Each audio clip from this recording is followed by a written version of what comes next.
Okay, we are going to clean some grout today. So get your water bottle, find some dirty grout and give that a spray. Let it soak a little. You're going to get your kitchen scrubby, spray that as well. Get your marble paste. Just dip it in there a little. You don't need much. And you're going to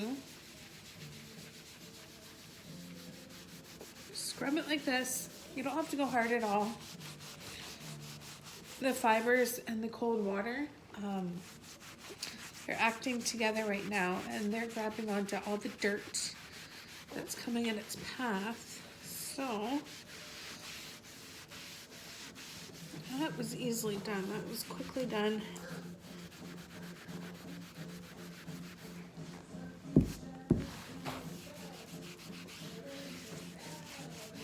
Okay, so I'll just do that one piece.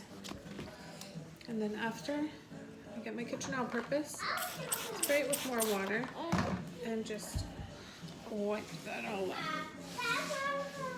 And that's how easy the grout cleans up. So all the dirt has gone onto here. This is basically just wiping over the leftover water. And then after I'm done the grout, I will go through and wash my floors with my Enjo system, and everything will be all done and shiny. Have fun.